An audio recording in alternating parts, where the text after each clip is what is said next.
여러분의 구독은 영상을 제작하는 데 큰 힘이 됩니다.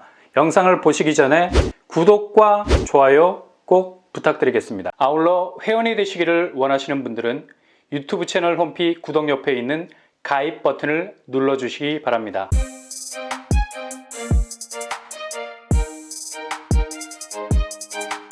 안녕하세요. 뻔뻔한 목도빵입니다. 지난 9일에 대환대출이 본격 출시하자마자 기하급수적으로 잠시 주춤했던 주담대가 점프를 하고 있습니다. 15일 기준 주담대 잔액이 531조 증가를 했고 단 일주일 사이에 1조 2천억이 늘어난 수치죠. 이게 단순히 낮은 금리로 갈아타려고 하는 수요가 몰릴 뿐만 아니라 이참에 낮은 금리에서 더 많은 대출을 땡겨보자는 심리가 강해서 기존 대출액보다 더 늘어난 금액으로 대출을 받는 속도가 가파르게 증가하고 있기 때문입니다. 자칫 천문학적인 대출 증가세와 맞물린 고금리로 인해서 개인 디폴트가 생길 것을 감안 대환대출 서비스라는 문을 열었지만 이건 불난 집에 기름을 부을 수 있는 전혀 불길이 잡히지 않는 엉뚱한 쪽으로도 갈 수가 있다는 얘기죠. 아무튼 우리나라 대출의 중심은 주담대가 주도를 하고 배달의 민족을 능가하는 주담대 민족, 전체 대출 잔액에서 60% 가까이가 주담대가 차지하고 있는 걸 봐도 이런 특이한 성향, 특히 집에 대한 애착이 얼마나 강한지를 알 수가 있죠. 다른 여타의 대출이 줄어들지만 유독 주담대만 계속해서 늘어가는 추세를 보이고 있는 것도 이런 성향이 강해서입니다. 특히 작년 50년 주담대 때문에 얼마나 골머리를 앓았습니까? 이건 뭐 대출 조건이 까다롭지 않아서 무한 수요가 붙을 수밖에 없었던 상품이었고 액면으로 보면 워낙 긴 세월 동안 원금이자 갚으니 당장 매월 들어가는 주담대 비용이 상대적으로 적어 보여서 많은 분들이 대출 창구에 줄을 섰었죠. 이번에 하나은행도 농협, 우리은행에 이어서 또다시 대출 창구 문을 닫습니다. 다음 달 13일부터 50년 만기 주택담보대출을 하지 않게 됐는데요. 아니 뭐 지금까지 유지시켜온 것도 놀랍다.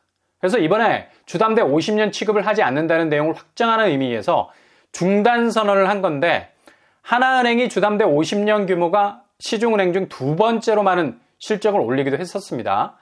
그나마 중단이 되니 주담대 규모가 줄어들 줄 알았는데 대환대출로 인해서 다시 주담대 규모가 산더미처럼 증가할 위험도 상당 부분 큰 것으로도 보이고 있습니다. 이렇게 한국 주담대는 아주 특이한 증가세를 가질 수밖에 없는 것, 바로 집이 가장 안전한 자산 가치로 생각되기 때문이죠.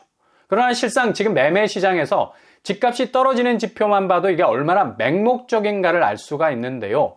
요즘 서울에선 송파가 하락세 속도를 높이는 게 유독 눈에 띄고 있죠. 올림픽 선수기자촌 3단지, 올림픽 패밀리, 잠실헬스 등등 낙폭이 상당히 두터워지고 있다는 걸 볼 수가 있습니다. 이제 1월입니다. 가장 부동산 시장에서 비수기라 할 수 있는 매도도, 매수도 그냥 발톱을 숨기고 있는 시기고 1월 하반기로 가면서 누가 먼저 줄을 놓느냐가 관건인데 매수세는 뭐 아쉬울 게 없고 시간 자체가 완벽한 자기 편 아닙니까? 매도세는 뭐 마지막 데드라인까지 와 있는 상황이고요. 그러니 당연히 송파 집값이 들썩거리는 겁니다. 강남권과 비강남권을 아우르는 명확한 집값 풍향계이기 때문에 이렇게 송파구 집값이 흔들린다는 건 집값이 너무 올라서 넘사벽이 되어버린 서울 전체 집값에 경종을 울릴 수 있는 신호탄이 될 수가 있다는 얘기죠. 좀 전에 말씀드렸듯이 특히 송파구는 강남권과 비강남권을 아우르고 있는 곳이어서 상당 부분 두 지역에 대한 하락 추세를 더욱 공고하게 다지는 브릿지 역할을 해주고 있죠.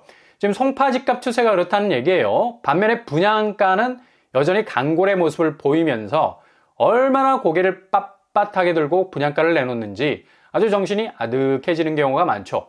이렇게 부동산 집값이 정신없이 추락하고 있는 와중에도 그렇게 고분양가를 내놓을 수밖에 없는 건설사들도 지금 거의 벼랑 끝에 몰릴 정도로 분양 실적이 최악으로 치닫고 있어서 조금 더 분양가는 양보 못할 겁니다.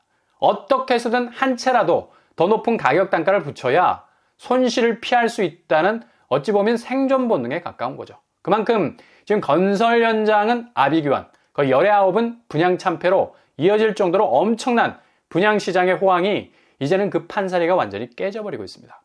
이런 와중에 오늘 마감이 되는 곳들 한번 살펴볼 필요가 있습니다. 자칫 호구 잡힐 수 있는 가능성 낮출 수 있는 곳이기도 하고요.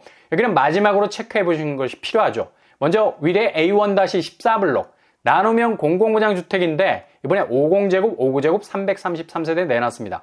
50제곱 170세대 그리고 59제곱 163세대. 가격 포인트는 50제곱 5억 8천 그리고 59제곱 6억 9천 수준이죠. 가격만 액면 그대로 받아들이자면 파격이라 할 수가 있습니다. 근데 일단 나눔형이라 이후에 재산권 행사할 때 30%는 돌려줘야 하는 시스템이라서 내 집으로서의 완전체다운 모습은 없습니다. 근데 지금 뭐 부동산 주거 개념이 완전히 바뀌는 과도기라 굳이 뭐 집을 자기 자산 개념으로 가져가지 않는다면 실속을 어느 정도 챙길 수 있는 여지는 있어 보입니다. 일단 지역 우선 공급이 살아있어서 서울에 사시는 분들이 더 유리할 수 있겠고요. 이번에 사전 청약으로 나오는 나눔형 중에는 가장 눈에 쏙 들어오는 입지를 가진 곳이라 할 수 있고요. 강남구와 송파구 접근성이 좋아서 거의 송파구와 같은 동네라 해도 과언이 아닐 정도죠. 일정은 1월 18일에 마무리가 될 것 같습니다. 그리고 서울에서 나오는 곳 여기도 마무리가 될 거니까 마지막 관찰 필요합니다. 마곡 16단지 분양가 2억에서 4억대로 나오는 공급이 있습니다. 바로 토지 임대부. 이게 쏠쏠하게 잘 먹히고 있지 않습니까? 이제 뭐 1인 가구가 뭐 대세가 되는 시대가 다가오고 있는데 누가 뭐 집을 자산 개념으로만 붙들려 하겠습니까? 부동산 하향세가 본격 시작이 됐는데 이렇게 살짝 걸치고 가자는 수요가 폭발할 수도 있다는 얘기죠. 집을 투기 수단으로 생각하지 않는다면 이런 시스템도 괜찮은데 일단 토지 임대료 낸다는 점이 특이하죠. 매달 50만 원에서 70만 원 가까이 지불을 하셔야 됩니다.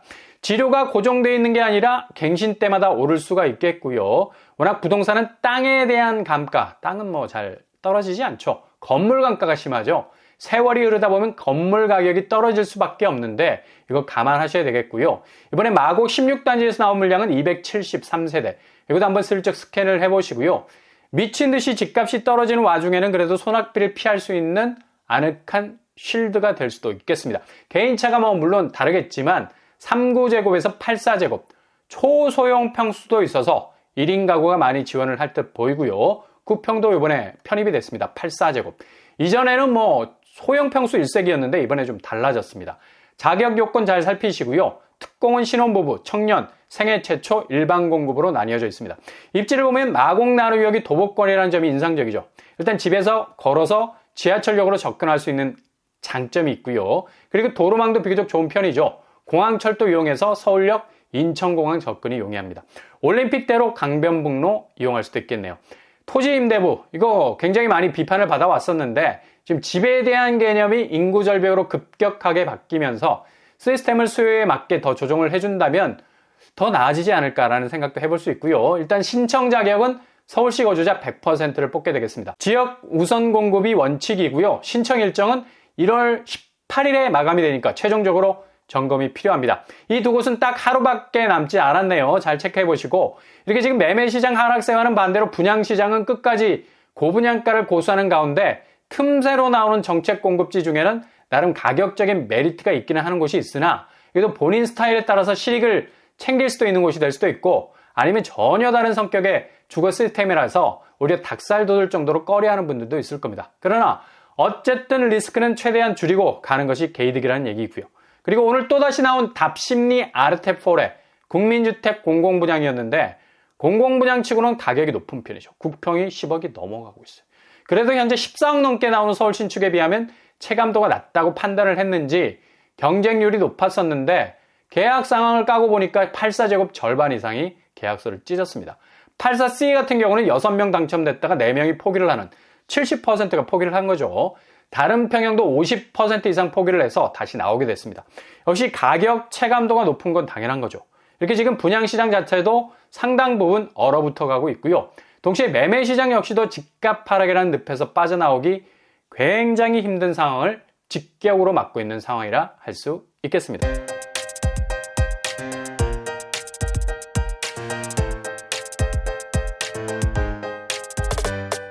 오늘의 부동산 캐릭터처 금융권이 다시 비상하게 돌아가고 있습니다. 주담대가 기하급수적으로 다시 증가 추세. 이걸 정말 어떻게 잡아야 할지 골머리를 앓을 수밖에 없고요. 그만큼 여기 막으면 저기 터지고 저기 막으면 그 너머가 터지고 있는 양상. 대출 특히 조심하셔야 되고요. 대출 창구 계속 막히고 있는 와중에 있습니다. 그리고 송파구 강서구 마감 시한이 얼마 남지 않았다는 거 체크해 보시고요. 집은 더 이상 자산 불리기로서의 캐캐묵은 개념의 시대는 지나가고 있다. 가장 실용적으로 접근하신다면 개인마다 취할 수 있는 스탠스는 달라질 것 같습니다. 우회할 수 있는 시스템 잘 확인하셔서 결코 손실 입지 않을 정도 선에서 체크해 보실 수 있길 바랍니다. 오늘도 응원합니다. 여러분의 길이 꽃길만 되실 수 있길 바랍니다.